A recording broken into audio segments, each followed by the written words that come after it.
Hi, I'm Taylor.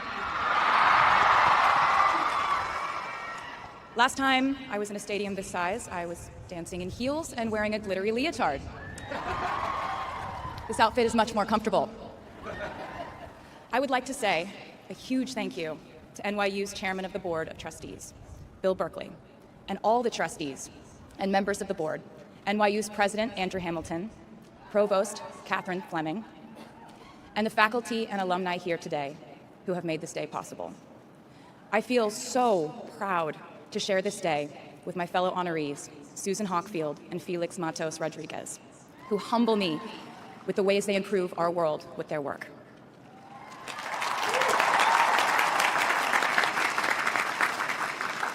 As for me, I'm 90% sure the main reason I'm here is because I have a song called 22.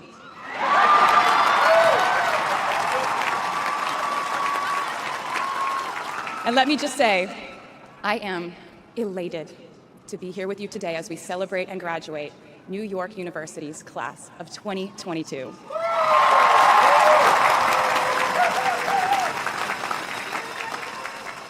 Not a single one of us here today has done it alone.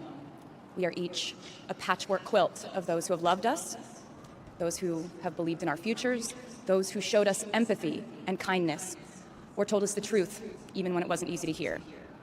Those who told us we could do it when there was absolutely no proof of that.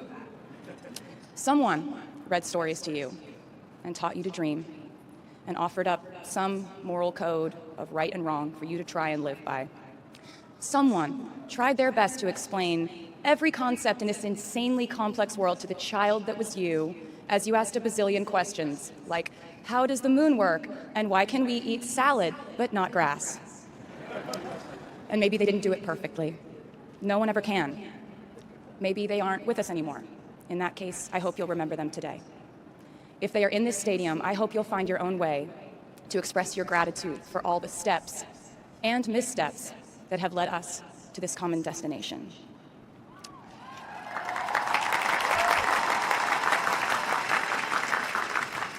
I know that words are supposed to be my thing, but I will never be able to find the words to thank my mom and dad, my brother Austin, for the sacrifices they made every day so I could go from singing in coffee houses to standing up here with you all today, because no words would ever be enough.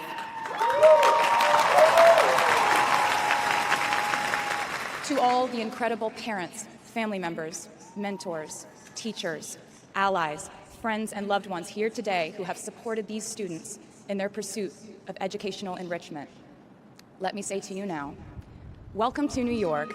It's been waiting for you.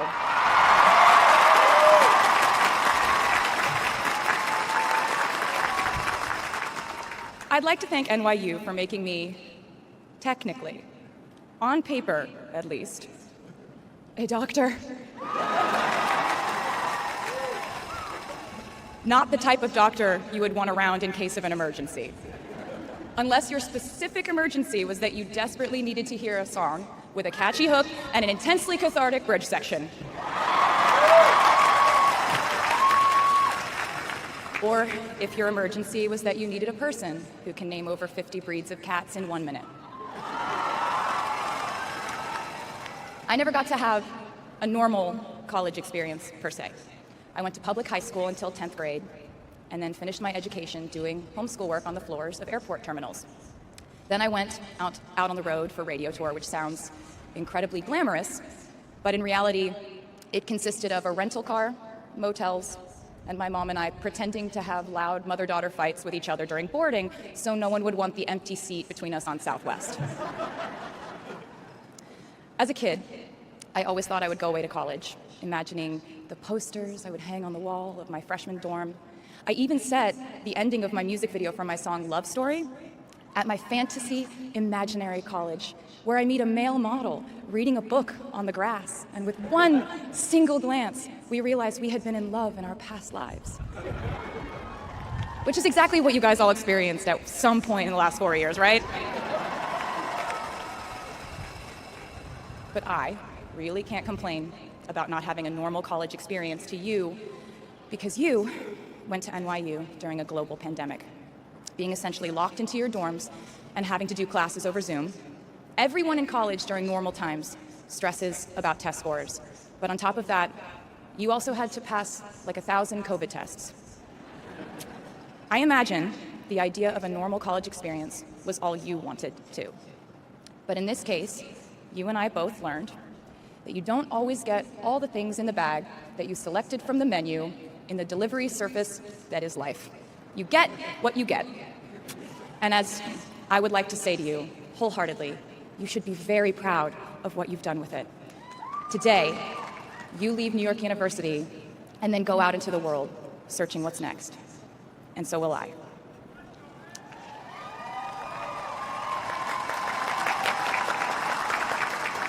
So as a rule, I try not to give anyone unsolicited advice unless they ask for it. I'll go into this more later. I guess I have been officially solicited in this situation to impart whatever wisdom I might have to tell you things that have helped me so far in my life. Please bear in mind that I in no way feel qualified to tell you what to do. You've worked and struggled and sacrificed and studied and dreamed your way here today. And so you know what you're doing. You'll do things differently than I did them and for different reasons. So I won't tell you what to do because no one likes that. I will, however, give you some life hacks I wish I knew when I was starting out my dreams of a career and navigating life, love, pressure, choices, shame, hope, and friendship.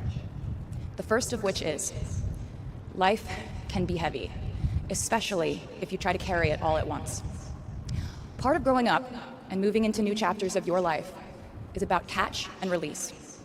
What I mean by that is knowing what things to keep and what things to release. You can't carry all things, all grudges, all updates on your ex, all enviable promotions your school bully got at the hedge fund his uncle started. Decide what is yours to hold and let the rest go. Oftentimes, the good things in your life are lighter anyway, so there's more room for them. One toxic relationship can outweigh so many wonderful, simple joys.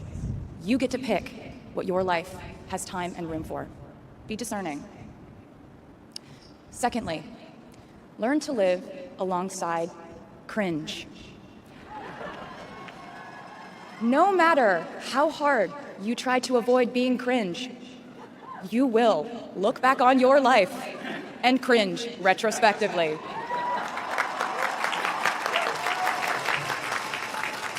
Cringe is unavoidable over a lifetime.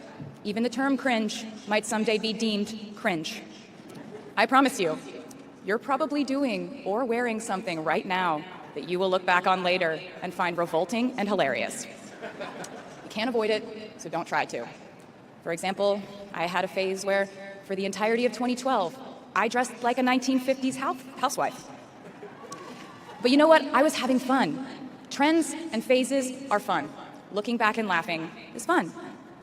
And while we're talking about things that make us squirm but really shouldn't, I'd like to say I'm a big advocate for not hiding your enthusiasm for things.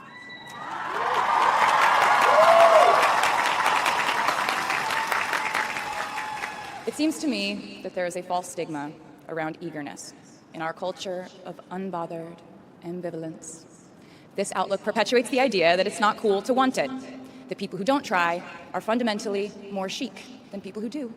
And I wouldn't know because I've been a lot of things, but I've never been an expert on chic, but I'm the one who's up here, so you have to listen to me when I say this. Never be ashamed of trying. Effortlessness is a myth. The people who wanted it the least were the ones I wanted to date and be friends with in high school. The people who want it the most are the people I now hire to work for my company.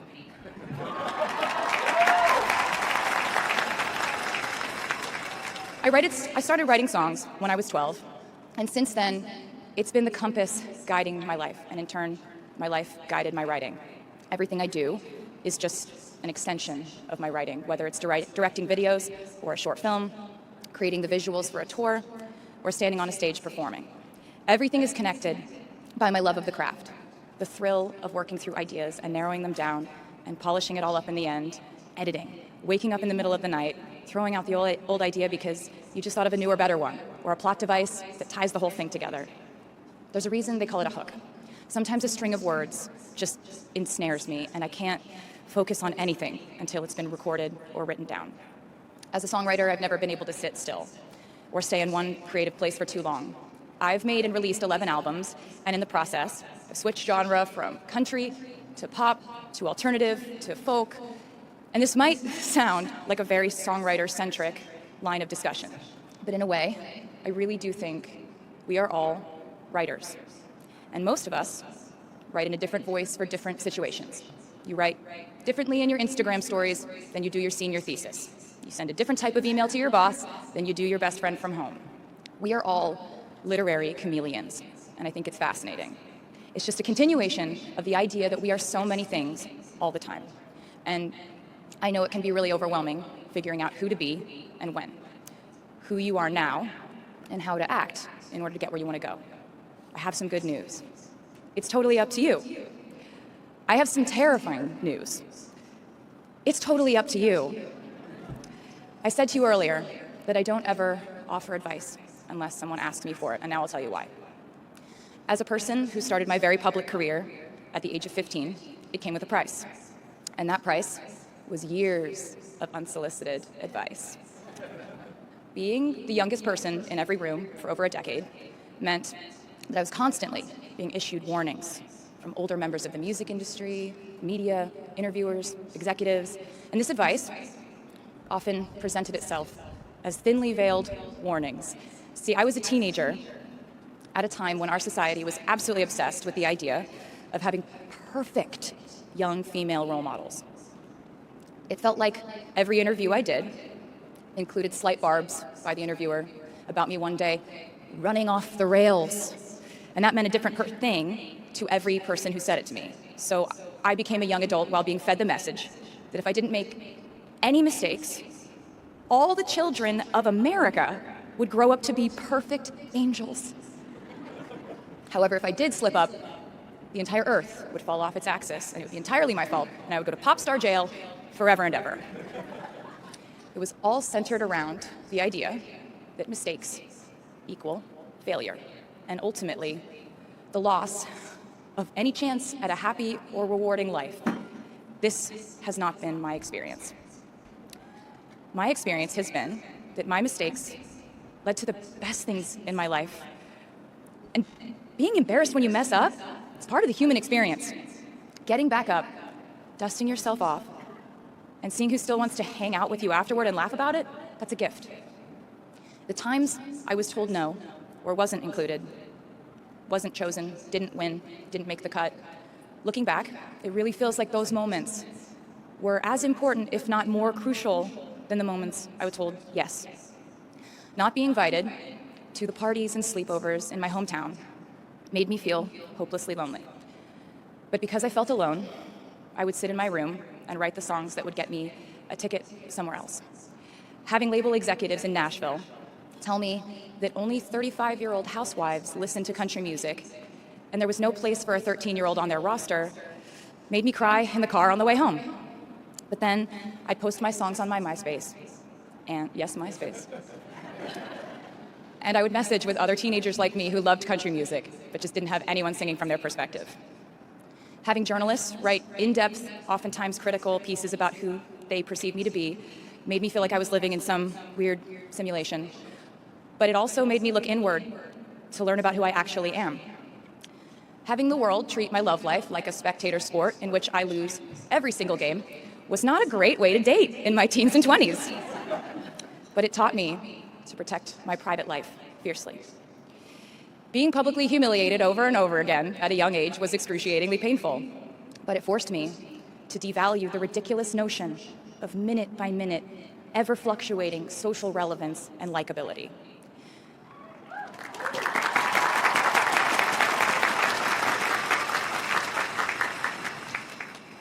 Getting canceled on the internet and nearly losing my career gave me an excellent knowledge of all the types of wine.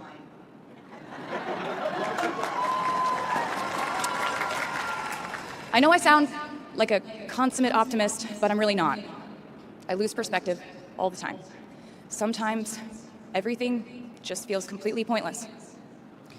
I know the pressure of living your life through the lens of perfectionism. And I know that I'm talking to a group of perfectionists because you are here today graduating from NYU.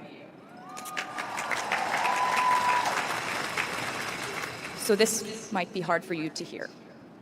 In your life, you will inevitably misspeak, trust the wrong person, underreact, overreact, hurt the people who didn't deserve it, overthink, not think at all, self-sabotage, create a reality where only your experience exists, ruin perfectly good moments for yourself and others, deny any wrongdoing, not take the steps to make it right, feel very guilty, let the guilt eat at you, hit rock bottom, finally address the pain you caused, try to do better next time, rinse, repeat.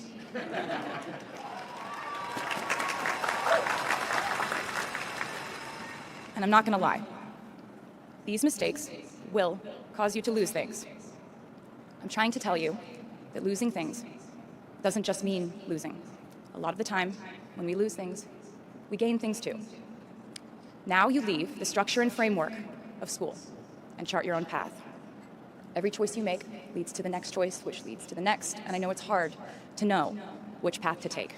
There will be times in life where you need to stand up for yourself. Times when the right thing is actually to back down and apologize. Times when the right thing is to fight. Times when the right thing is to turn and run. Times to hold on with all you have. And times to let go with grace. Sometimes the right thing to do is to throw out the old schools of thought in the name of progress and reform. Sometimes the right thing to do is to sit and listen to the wisdom of those who have come before us. How will you know what the right choice is in these crucial moments? You won't. How do I give advice to this many people about their life choices? I won't. The scary news is you're on your own now. But the cool news is you're on your own now.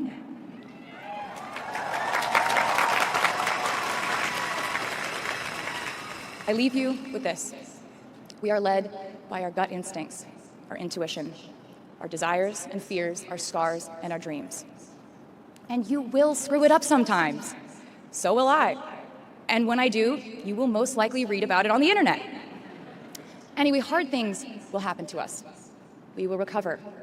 We will learn from it. We will grow more resilient because of it. And as long as we are fortunate enough to be breathing, we will breathe in, breathe through, breathe deep, and breathe out. And I am a doctor now, so I know how breathing works. I hope you know how proud I am to share this day with you.